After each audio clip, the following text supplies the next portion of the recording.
오늘도 하나님께서 저와 여러분을 주는 말씀은 사무엘상서 16장 1절 이하의 말씀을 통하여 다윗의 기름 부음을 보라 하신다는 말씀의 제목으로 하나님의 말씀 선포될 때 하나님의 목적, 계획, 뜻이 잘 들려져서 그 말씀에 순종할 때 주시는 참 복을 마음껏 누리시는 저와 여러분 되기를 주의 이름으로 축원합니다.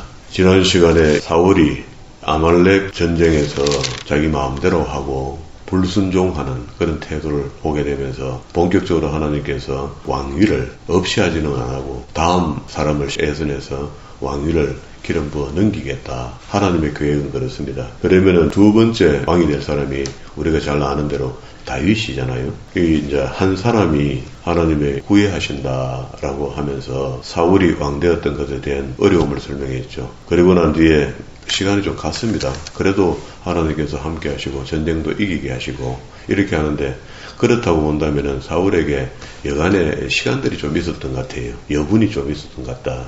그때라도 조금 하나님 말씀에 순종하고 바르게 신앙생활을 했으면 참 좋겠는데 뒤에 오늘 우리 말씀들을 쭉 다윗의 이야기를 보면은요. 다윗의 이야기와 사울의 이야기가 이제 섞여 있거든요. 섞여 있으면서 다윗이 처음 등장하는 곳이 여기니까 여기서부터 이제 사무엘상서에서는 네 가정의 이야기를 하고 있다 그랬죠. 첫 번째 엘가나 가정, 두 번째 엘리 제사의 가정, 세 번째 사울의 가정, 네 번째 다윗의 가정인데 이제 마지막 가정의 이야기가 11개 하서 2장까지 쭉 내려갑니다. 내려가는데 여기서 우리가 봐야 될 것은 우리 다윗이 기름 부음 받고 왕이 되는 과정에서는 이 이야기는 너무 잘하는 이야기죠. 오늘 하나님의 명령에 의해서 사무엘이 이제 마지막으로 해야 될 일들을 해내는 겁니다. 이새의 집에 갔더니 마당에 보니 엘리압 장자가 거기 떠 보이는 거야. 보이자마자 보니까 됐다 싶은 겁니다. 보세요. 6절에 그들이 오매 사무엘이 엘리압을 보고 마음에 이르기를 여호와의 기름 부으실 자가 과연 저 앞에 있도다. 이 말은 보는 순간에 벌써 사람이 달리 보아 있다는 겁니다. 그런데 보세요. 하나님은 어떤 사람을 예선하는가?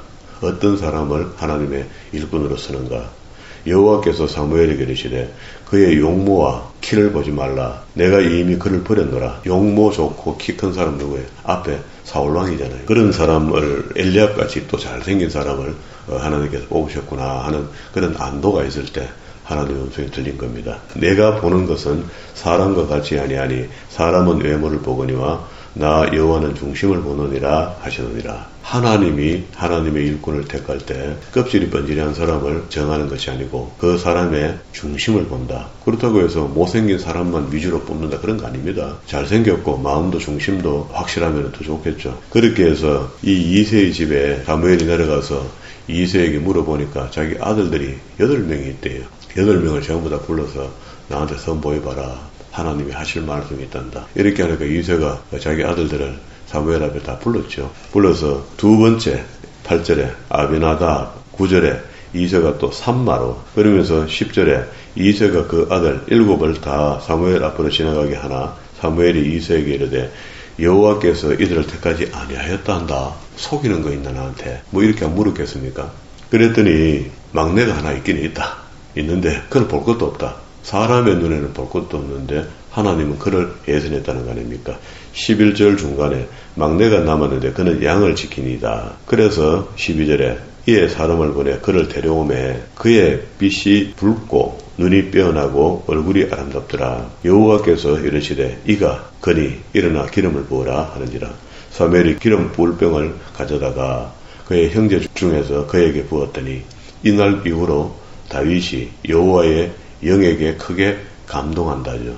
여호와의 영 하는 이 영이 성부와 성자와 성령, 그게 성령 하나님입니다. 예수님은 우리 꼭 신약 초기에 오신 것만 예수님 오셨다 이렇게 보는 게 아니고 성삼위가 태초부터 함께 일하셨다는 거잖아요.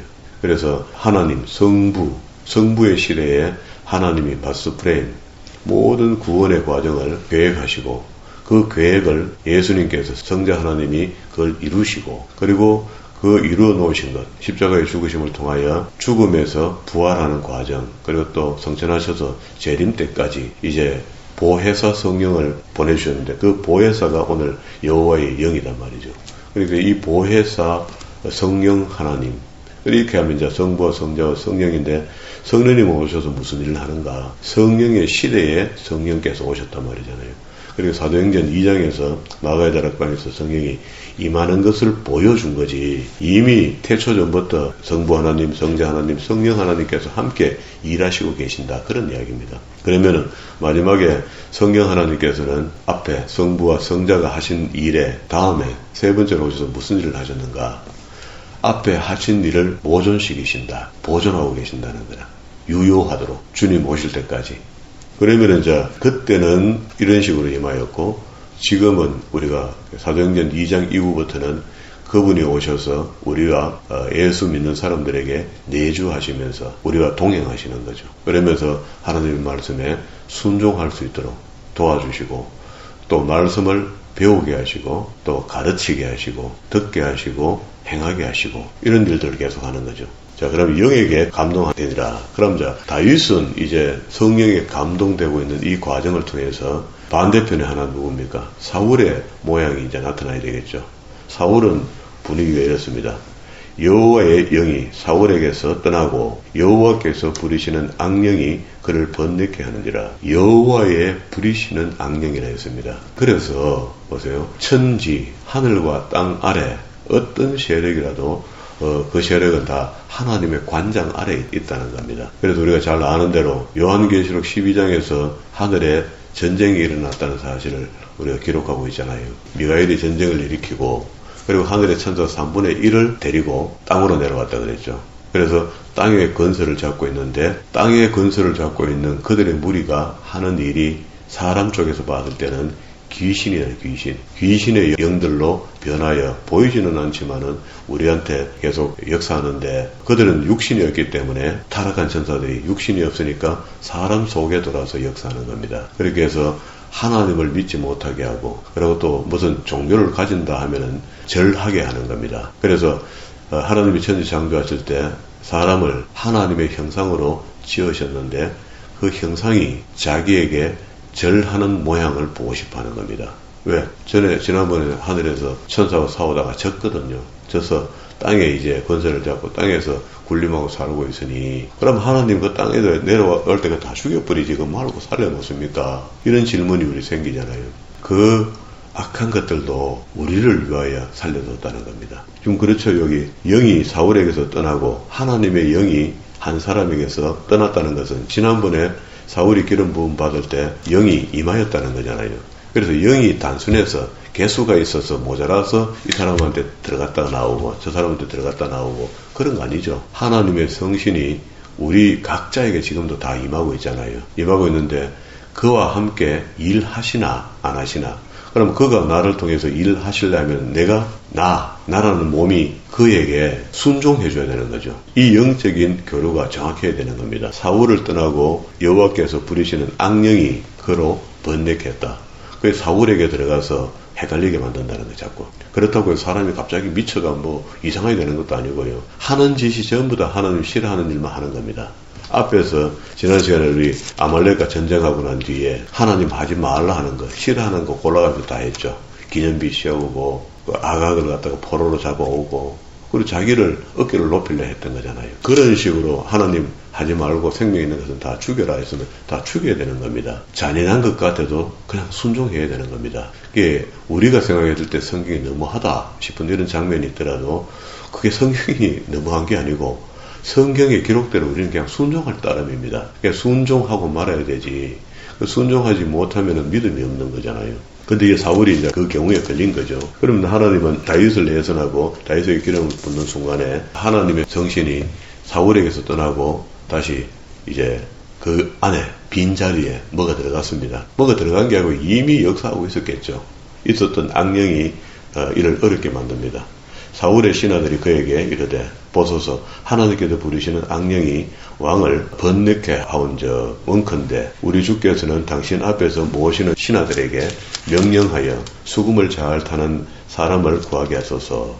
수금을 잘 탄다 하는데 어떤 악기를 잘 타서 음악을 좋게 해서 지금으로 표현하면 음악 치료 같은 그런 겁니다. 그죠? 그렇게 해서라도 사탄을 물리칠 수 있도록 그렇게 하소서 이렇게 권면하니 사람을 한번 구해보라 했더니 18절에 소년 중에 한 사람이 대답하여 이르되 내가 베들레헴 사람 이세의 아들을 본즉 수금을 탈 줄 알고 용기와 무용과 구변이 있는 준수한 자라 여호와께서 그와 함께 계시더이다 하더라. 이 이야기는 소식을 전해줬죠. 그러니까 사울이 이에 전령들을 이세에게 보내어 이르되 양치는 내 아들 다윗을 내게로 보내라 하며 그러니까 이제 이세가 준비해서 다윗을 보내는 거죠. 21절에 다윗이 사울에게 이르러 그 앞에 모셨으며 사울이 그를 크게 사랑하여 자기의 무기를 드는 자로 삼았다. 척근에 뒀다는 겁니다. 자기 척근에 뒀다는 거예요. 사람이 정상적일 때는 다윗이 이쁘게 보이는 거죠. 그 자기 부하로 삼아갖고 키워줘야 되겠다. 뭐 이런 생각도 안 들겠습니까?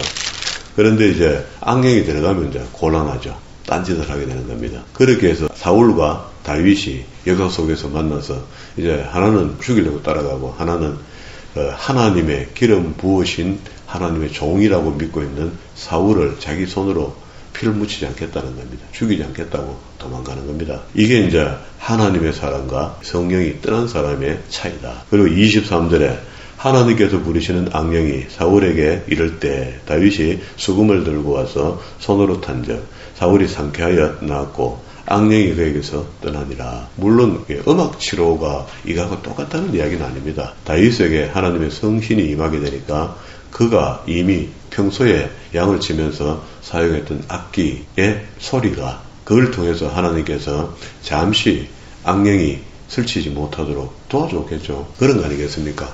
우리 귀신의 문제가 지금도 명쾌한 답을 우리 기독교인들이 못 가지고 있는데 그래도 어느 정도 신앙생활을 하다 보면은 귀신이 어떤 부류이며 우리에게 어떻게 작용을 하고 있으며 그리고 또 성경 속에 나오는 사단은 무슨 일을 꾸미고 있으며 우린 그에게 대해서 어떻게 대적해야 되는지 하는 것을 음으로 양으로 이렇게 배우게 되죠. 성경을 통해서. 그리고 여기 이런 것들이 행편입니다. 자기 심지가 약해지고 하나님에 대한 순종이 약해지고 놓아버리면은 마귀가 들어간다는 거예요. 방법이 없습니다. 이게 항상 마귀는 우리 몸을 탐내고 있고 성신은 하나님을 순종하는 사람에게 임하시고 역사하신다. 그러니까 성신이 하시고자 하는 일을 할 수 있도록 우리가 살아드리는 거죠. 기본으로 그게 돼야 되는 거죠. 그래야만이 귀신과 지금 이 땅에 살고 있는 동안에 귀신의 문제가 어느 정도 좀 수습이 됩니다. 우리는 무방비 상태로 아마도 귀신을 맞이하는 것 같아요. 그나마 예수 믿으면은 귀신이 물러간다는 것, 그게 알고 있기 때문에 좀 위험하고 좀 불편하면은 하나님을 바짝 믿는 것처럼 예수를 바짝 믿는 것처럼 바짝 의지하는 것처럼 행동하다가 좀 나아지면 또 멀어지고 이걸 계속 답습하는 것 같아요. 어쨌든 그 사울은 악령이 임하여 이제 망하는 사람이 됩니다. 악령이 크게 역사하면은 결국 사람이 망하게 되거든요. 뒤에 이제 계속 가면서 그 악령이 역사하게 되면은 하나님의 사람 다윗을 죽이려 안 하겠습니까? 실제로 이제 그 속에 들어간 악령이 나쁜 생각을 자꾸 주니까 다윗을 죽이려고 쫓아오는 겁니다. 17장으로 넘어가서요. 블레셋 사람들이 그들의 군대를 모으고 싸우고자 하여 유다에 속한 소고에 모여 소고와 아세가 사이에 에베스담 밈에 진침해 사울과 이스라엘 사람들이 모여서 엘라 골짜기에 진치고 블레셋 사람들을 대하여 전열을 벌였더니 이 말은 블레셋이 먼저 올라와서 이스라엘과 전쟁하려고 올라왔다는 거라. 이때 전력 상황을 보면은요. 지난번에 전력 상황을 보니까 사울 때 어땠습니까? 블레셋이 훨씬 강했죠. 철공들도 있고 이스라엘은 철을 다룰 수 있는 기술자가 하나 없다. 그러면서 시간이 흘렀기 때문에 이제 많이 보강됐겠죠. 그리고 이제 블레셋에서는 일반적으로 싸워서는 자꾸 하나님이 도와버리니까 안 되니까 이제 골리앗이라는 거인 하나를 준비합니다. 그래도 골리앗이 그냥 큰 게 아니고 상당히 크거든요. 어마어마하게 큽니다. 그리고 지금도 화석 중에 들여다보면은 사람의 모양과 똑같은데 사람보다 한 10배는 더 큰, 10배는 더 크면 평균 사람을 2m로 잡으면 10배 같으면 20m잖아요. 덩치가 20m 키가 되는 사람이 죽어서 화석이 된 뼈가 있다는 겁니다. 그게 한두 개가 아니고 전 세계에 퍼져서 발굴되고 있다는 겁니다. 그 자료가 충분하거든요. 그러면 성경에서 우리가 한번 견뎌보아야 될 부분이 있다면 창세기에서 네피림을 이야기할 때 천사가 인간, 사람 여자하고 결혼해서 태어난 아이들이 네피림인데 그 네피림이 덩치가 우리는 상상할 수 없을 만큼 클 수 있다는 겁니다. 그 중에 DNA가 조금 정리가 잘못됐든지 오늘 골리앗처럼 거인이 나타난 거죠. 이 정도만 해도 사람들은 여기 갖다 댈 수 없죠. 그래서 4절부터 11절까지 골리앗이 이스라엘을 향하여 욕을 막 하고 위협합니다. 블레셋 사람의 진영에서 싸움을 도우는 자가 왔는데 골리앗이요, 키는, 머리는, 몸은, 다리는, 어깨는, 창자루는 배틀채가 같고 어마어마하게 크다, 그죠? 일반 사람들보다 몇 배는 큽니다. 창날은 이만하고 방패는 이만하고, 그가 서서 이스라엘 군대를 향하여 외쳐 이르되 8절 너희가 어찌하여 나와서 전열을 벌였느냐? 나는 블레셋 사람이 아니며 너희는 사울의 신복이 아니냐? 너희는 한 사람을 택하여 내게로 보내봐라. 그리고 이 전변전 벌이지 말고 1대1로 전쟁에서 나를 이기면은 너희 이긴 것으로 하고, 내가 너희를 이기면은 나를 이기지 못하면 지는 거잖아요. 그렇게 이제 전쟁을 판가름하자는 겁니다. 9절에 그가 나와서 나를 죽이면 우리가 너희의 종이 되겠고, 만일 나를 이겨 그를 죽이면 너희가 우리의 종이 되어 우리를 섬길 것이라. 블레셋이 이렇게 나오니 이스라엘이 거기 대적할 사람이 없잖아요. 그래서 겁을 먹고 10절에 그 블레셋 사람이 또 이르되 내가 오늘 이스라엘 군대를 모욕하였으니 사람들을 보내 나와 더불어 싸우게 하라 한지라. 사울과 온 이스라엘이 블레셋 사람의 말을 듣고 놀라 크게 두려워하고 어찌할 수가 없습니다. 이때에 앞에 16장에서 사무엘이 기름을 부어서 하나님께서 왕으로 예선한 사람이 있잖아요. 다윗이 자기 형들이 그때 이스라엘 백성들이니까 이 전쟁에 나가 있는 겁니다. 나가 있는 동안에 아버지가 그 형들에게 음식도 좀 갖다 주고 옷도 좀 갖다 주고 하면서 심부름을 보내요. 이 심부름을 보낼 때 아버지가 하는 이야기가 좀 이상합니다. 18절에 보세요. 이 치즈 10덩이를 가져다가 그들의 천부장에게 주고 내 형들의 안부를 살피고 정표를 가져오라 하죠. 여기 아버지가 이새가 다윗을 별로 못 믿는 겁니다. 어릴 적부터 홀대했던 것 같아. 조금 뭐가 격이 있는 것 같습니다. 20절에 다윗이 아침에 일찍 일어나서 양을 양지키는 자에게 맡기고 이새가 명령한 대로 가지고 가서 진영에 이른적 마침 군대가 전장에 나와서 싸우고 고함치며 이스라엘과 블레셋 사람들의 진열을 벌이고 양군이 서로 대치하고 있는 상황이었어요. 22절에 다윗이 자기의 짐 지키는 자의 손에 맡기고 군대로 달려가서 형들에게 문안하게 됩니다. 문안하는 순간에 블레셋 군대에서 이스라엘을 모욕하는 것을 다 듣게 돼요. 23절부터 이제 뒤에 쭉 있는 이야기인데요. 그들과 함께 말할 때에 마침 블레셋 사람의 싸움을 도우는 가드 사람 골리앗이라는 자가 그 진열에서 나와서 전과 같이 말을 하며 다윗이 다 듣게 되었습니다. 이스라엘 모든 사람들이 그 사람을 보고 심히 두려워하여 그 앞에서 도망하며 이스라엘 사람들이 이르되 너희가 이리 올라온 사람을 보았느냐? 참으로 이스라엘을 모욕하려 왔도다. 그를 죽이는 사람은 왕이 많은 재물로 부하게 하고 그의 딸을 그에게 주고 그 아버지의 집을 이스라엘 중에서 세금을 면제하게 하리라. 그렇게 이 정도 하면 혜택이 좋죠. 왕의 사위가 되는 건데 다윗이 곁에 서 있는 사람에게 말하여 이르되 이 블레셋 사람을 죽여 이스라엘에게 치욕을 제거하는 사람에게 어떠한 대우를 하겠느냐? 이 할례받지 않는 블레셋 사람이 누구기에 살아계신 하나님의 군대를 모욕하느냐? 이게 다윗의 의분이죠. 그게 전쟁에 이긴다 진다 이게 문제가 아니고 골리앗이 문제가 아니고 이방인의 입에서 하나님을 모욕하는 소리를 듣고 거기다 의문을 느낀 겁니다. 싸우려고 마음을 먹으니 군대가 있던 형이 28절에 큰형 엘리압이 다윗이 사람에게 하는 말을 들으니라. 그가 다윗에게 노를 바라여 이르되 내가 어찌하여 이리로 내려왔느냐? 덜에 있는 양들은 누구에게 맡겼느냐? 나는 내 교만과 내 마음의 완악함을 알고 있다. 되게 미워했죠. 장형인데 자기 신부름 왔는데 그것도 아버지는 가서 정표를 가오라 하고 형은 오이께는 바로 아이를 이상하게 봅니다. 이게 하나님의 사람에 대한 푸대접입니다. 믿음 없는 사람의 눈에는요 하나님의 성신이 임하는 사람을 보면은요 자꾸 미워지는가 봐요. 이게 이제 생리인 것 같아. 생리. 잘 믿는 사람이 있으면 그냥 그저 계속 미워하잖아요. 이 영적인 일이거든요. 29절에 다윗이 이르되 내가 무엇을 하였나이까 어찌 이유가 없으리까 하고 돌아서서 다른 사람을 향하여 전과 같이 말하며 형 하는 말은 예사로 듣고 평소에 하던 대로 했던 것 같아요. 31절에 어떤 사람이 다윗의 한 말을 듣고 그것을 사울에게 전하게 됐고 이 순간에 그리고 32절에 다윗이 사울에게 말하되 그로 말미암아 사람이 낙담하지 말 것이라 주의 종이 가서 저 블레셋 사람과 싸우겠나이다 하는데 아이를 보니까 소년이라 나지막하게 뭐 힘도 없이 보이는데 그래 어떻게 그 거인을 이기노 걱정이죠. 사울이 다윗에게 이르되 내가 가서 저 블레셋 사람과 사올 수 없으리니 너는 소년이요 그는 어려서부터 용사입니다. 그런데 어떻게 싸우겠노? 상대가 안 된다. 다윗이 사울에게 말하되 주의 종이 아버지의 양을 지킬 때 사자나 곰이 와서 양떼에서 새끼를 물어가면, 자, 이게 이제 가정사가 나왔습니다. 다윗이 막내인데도 불구하고 형들보다도 고생을 더 하게 되고, 고생을 더 하게 되면서 그 양들을 지키려고 벌판에 나가 있을 때에 사자나 곰이 달라들면은 아버지한테 머리 켜일까 싶어갖고 끝장을 보는 겁니다. 근데 그 문제는 그때는 뭐 하나님이고 성신이고 이런 게 없어요. 없는데도 다윗의 삶은 그랬던 겁니다. 그런데 제가 봤을 때는 그때도 하나님의 성령이 함께 하신 거죠. 왜? 장차 하나님의 사람이 되어야 되니까 보호해 주신 겁니다. 우리 예수 믿고 난 뒤에 보니까 옛날에 믿지 않을 때도 하나님 나와 함께 하셨네 하는 게 구체적으로 믿어질 때가 오거든요. 그걸 하나님을 인격적으로 만난다는 겁니다.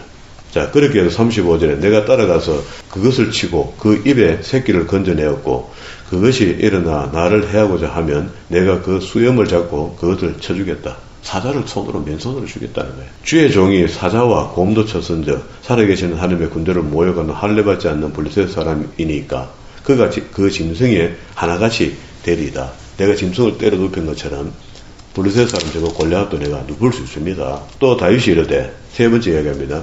여호와께서 나를 사자의 발톱과 곰의 발톱에서 건져내셨은즉 그때는 하나님도 몰랐는 것 같은데, 물론 하나님을 믿는 나라에 이 나라 온통 다 하나님을 믿죠. 믿지만은 기름 부음을 받고 난 뒤에 성신이 임하였는 그 차이가 있잖아요. 본격적으로 하나님이 나타난 거하고 차이가 있을 건데 옛날부터 나는 하나님이 나를 돕고 있었다. 나를 이 블레셋 사람의 손에서 건져내시리라. 이 말은 사자와 곰이 공격할 때 자기가 했는 것 같지만 결국 하나님이 나를 도우셔서 이기겠다 하는 것을 전적으로 할렐루야로 모든 영광을 하나님께 올립니다. 그죠?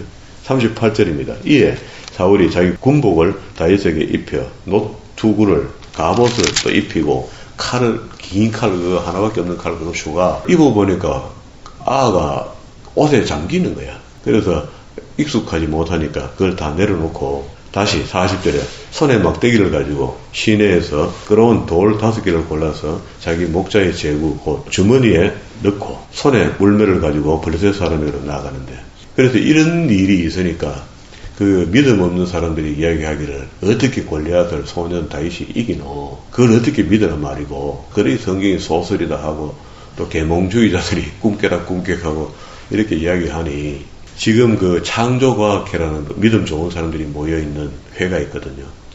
거기서 이걸 시험합니다. 미국에서도 이걸 시험해봤고, 그래서 물맷돌을 가지고요, 돌 하나를, 중만한 돌 하나를 갖다 가족에 산 줄을 해갖고 돌려서 날리면 총알 같대요. 실제로 해보면은 그만이 강하다는 거라. 그래서 사람의 머리를 맞으면 터진다는 겁니다. 그 큰 사람이 오히려 크니까 타켓이 좋죠. 그 정확하게 맞출 수 있겠죠. 훈련된 다윗이 충분히 그렇게 할 수 있다는 겁니다. 그리고 난 뒤에 41절부터 54절까지 다윗이 골리앗과 전쟁하는 이야기인데, 이거는 뭐 어릴 적부터 교회 학교에서 우리가 많이 가르쳤고 또 많이 들어왔던 이야기입니다. 여기서 이제 이야기하는 건 43절에 블레셋 사람이 다윗에게 이르되 내가 나를 개로 이기고 막대기를 가지고 나를 내게 와놨느냐 하고 조롱합니다. 45절 다윗이 블레셋 사람에게 이르되 너는 칼과 창과 단창으로 내게 나오거니와 나는 다윗이죠. 다윗은 만군의 여호와의 이름으로 내게 모욕하는 이스라엘 군대의 하나님의 이름으로 내가 간다. 오늘 여호와께서 너를 내 손에 넘기시리니 46절 후미에 이스라엘에 하나님이 계신 줄을 알게 하겠다. 그게 이만한 믿음이 참, 말은 이렇지만 참 힘듭니다. 공경에 처하고 어려움에 처하고 두려움이 있는데 보이지 않는 하나님을 나타내면서 산다는 게 힘들거든요. 47절에 또 여호와의 구하심이 칼과 창에 있지 아니함을 이 무리에게 알게 하리라. 전쟁은 여호와께 속한 것인즉 그가 너희를 우리 손에 넘기리라. 그리고 여지껏 지금 사울 왕이 될 때까지 사사들이 치료해줬잖아요. 사사들이 살았을 때는 그들이 하나님 말을 좀 듣는 흉내라도 내고 살다가 사사가 없고 죽고 나면은요, 또 옛날대로 속에는 오른 대로 또 돌아가 버린 거야. 그렇게 하다가 이제 사무엘의 아들들의 부정을 보면서 왕정 시대로 넘어가겠다라고 다짐했던 이 백성들이 사울 왕을 세워놨는데 사울 왕이 지금 서글프죠. 신앙적으로 완전 힘이 없는 겁니다. 그러면서 그의 성신이 떠나버렸고 다시 다윗에게로 지금 넘어온 상태잖아요. 그러니까 다윗이 믿음대로 지금 하는 거죠. 그렇게 처음 예선 받고 할 때 잘하고 끝나는 게 아니고 끝까지 다윗이 잘한단 말이에요. 그래서 성경 전체 안에 좋은 일을 이야기할 때는 내 종 다윗처럼 했다. 나쁜 일을 할 때는 내 종 다윗처럼 하지 않았다. 여기다 기준을 주고 하나님께서 자꾸 설명을 하거든요. 그러면 다윗이 우리한테 모델이 될 수 있는 겁니다. 그러니까 외부로 나타나는 신앙 이런 것들은 외부로 이렇게 표현할 수 있지만 실제로 오늘 우리가 여기 봐야 될 것은 다윗에게 성신이 임하고 난 뒤의 상황, 그리고 또 사울에게 성신이 떠나고 악령이 임한데 그 악령도 놀라운 것은 하나님이 부리시는 악신이라는 겁니다. 그러면은 이제 이 전쟁은 이제 확실해진 거죠. 하나님이 일방적으로 사단을 없애지는 않습니다. 그 사단을 땅에서 권세를 잡고 살 수 있도록 놔두되 하나님의 백성들을 통하여 그들을 이기게 하려 하는 겁니다. 그러면은 하나님을 영적으로 하나님을 의지하고 살아가는 사람들에게는 하나님의 역사하심이 다윗처럼 이렇게 용기 있게 나타나는 것이고, 하나님을 의지하지 않으면은요 이성적인 그렇게 지식적인 하나님을 신을 믿게 되는 겁니다. 영적인 건 보이지 않아 그래요. 그러니까 하나님의 성신이 임할 때 다윗에게 내가 들어간다 하고 경고한 적도 없고 그냥 임하고 지나간 겁니다. 성경은 그걸 나타냈고요. 다윗은 지금도 하나님을 그냥 옛날부터 믿었던 하나님을 그냥 믿고 있는 겁니다. 그런데 기름 부음을 받기 전과 받고 난 뒤는 확 달라진 거죠. 그렇게 해서 48절에 블레셋 사람이 일어나 다윗에게로 마주 가까이 올 때에 다윗이 블레셋 사람을 향하여 빨리 달려가며 손에 주머니를 넣고 돌을 가지고 물매로 던져 블레셋 사람의 이마를 치매 돌이 그 이마에 박히니 땅에 엎드려졌더라. 50절 다윗이 이같이 물매와 돌로 블레셋 사람을 이기고 그를 쳐 죽였으나 자기의 손에는 칼이 없었더라. 다윗이 달려가서 블레셋 사람을 밟고 그의 칼을 그 칼집에서 빼내어 그 칼로 그를 죽이고 그의 머리를 베니 블레셋 사람들이 자기의 용사의 죽음을 보고 다 도망했습니다. 전쟁이 이긴 거죠. 이스라엘과 유다 사람들이 일어나 소리 지르며 블레셋 사람들을 쫓아갔고 뒷북치는 사람들이더죠. 53절에 이스라엘 자손들이 블레셋 사람들을 쫓다가 돌아와서 그의 진영에 노략하고 다윗은 그 블레셋 사람의 머리를 예루살렘으로 가져다가 갑주는 자기 장막에 두었다. 이렇게 해서 일단 전쟁이 끝났습니다. 그리고 난 뒤에 다윗이 사울을 만나는 장면인데요. 사울은 다윗이 블레셋 사람을 향하여 나감을 보고 군사령관 아브넬에게 묻되 아브넬아 이 소년이 누구의 아들이냐. 아브넬이 이르되 왕이여 왕의 사심으로 맹세하옵나니 내가 알지 못하니다 하며 왕이 이르되 너는 이 청년이 누구의 아들인가 물어보라 하였더니 다윗이 그 블레셋 사람을 죽이고 돌아올 때에 블레셋 사람의 머리가 그 손에 있는 채 아브넬이 그를 사울 앞에 인도했더니 사울이 그에게 묻되 소년이여 누구의 아들이냐 하니 다윗이 대답하되 나는 주의 종 베들레헴 사람 이새의 아들입니다 하고 보고를 합니다. 그렇게 해서 이제 이 골리앗을 무너뜨렸기 때문에 이제 거기에 상급이 걸려 있잖아요. 사위가 될 자격이 되잖아. 그러면 이제 사울의 가족이 되는 거죠. 입장이 완전히 바뀌게 된 겁니다. 오늘 여기까지 정리했는데요. 사울에게 임하였던 악령이라는 게 오늘 내게도 임할 수 있다. 충분히 가능합니다. 또 사울에게 성신이 계시다가 무언가 잘못되니까 떠나는 장면도 설명했습니다. 이건 오늘날도 우리에게 성신이 우리에게 계시다가 우리 한번 구원받았으니까 절대 그럴 택이 없다라고 믿어서 그렇지 성신이 우리에게 임하셨다가 우리의 잘못으로 우리의 믿음 없음으로 성신을 떠나게도 할 수 있습니다. 다시 반대로 이야기하면 우리가 우리의 신앙생활을 마음대로 하게 함으로 악령이 우리에게 들어올 수 있도록도 살아갈 수 있습니다. 반대로 악령이 내게 들어오지 못하도록도 살아갈 수 있다는 겁니다. 하나님의 말씀이 진리의 빛이라면은 그 진리의 빛이 내 내면을 비추고 있으면은 악령은 거기 오래 있지 못한다. 이게 결론입니다. 그래서 축사가 있어 축사의 기도를 하면서 귀신을 쫓아보내는데 아무리 그 몇 시간씩 귀신을 쫓아보내는 수고를 해도 그 수고 끝에 뒤쫓이를 어째 해야 될 줄을 아는 사람이 없으니까 그렇게 축사의 은사가 임해서 귀신을 쫓아보냈더니 다시 시간이 가니까 그 청년이 제대로 돌아오더라는 겁니다. 맨 귀신이 그 자리에 돌아왔는데 성경을 보니까 떠났던 귀신들이 여기저기 살 곳을 찾아다니다가 살 곳을 찾지 못하니까 원래 있던 자리에 돌아보니까 깨끗이 소재대가 청소대가 있으니까 다시 돌아가서 7 귀신을 더 데리고 와서 거기에 임하게 되더라는 겁니다. 이게 수많은 귀신들이 함께 그 청년 속에 다시 돌아오는 걸 우리가 봤잖아요. 봤기 때문에 지금은 그렇게 해서 되는 것이 아니고 귀신을 쫓아보내는 것이 은사로 축사해서 귀신만 쫓아보내는 문제를 해결하는 것이 아니고 귀신 들린 사람이라도 하나님의 경배, 예배 속에 앉게 하고 그것에다 하나님의 진리의 말씀을 비춰줌으로 더러운 영들이 떠나가는 순간에 바로 하나님의 진리의 말씀이 그 어두운 마음을 비출 때에 치료가 된다는 겁니다. 이게 제 결론이거든요. 그러니까 오늘 이 다윗과 사울의 속에 하나님이 부르시는 악신이 돌았다가 나가고 성신이 임하게 되는 이런 과정들을 통해서 성신이 임한다는 것은 하나님의 진리의 빛입니다. 진리입니다. 진리 자체시니까. 그 진리의 빛이 임하게 되는데 오늘도 우리가 영적인 문제들을 하나님의 진리의 말씀만으로 이길 수 있다 이렇게 믿으시고 축사하고 퍼뜩퍼뜩 나가면 좋겠지만 그렇게 나가는 것과 끝이 안 난다. 그래서 나갔다면 그곳에 반드시 하나님의 진리의 말씀이 임하도록 비춰지도록 도와줘야 된다. 이것이 교회가 해야 될 일이다. 이것이 신앙인들이 해야 될 일이다. 이렇게 믿습니다.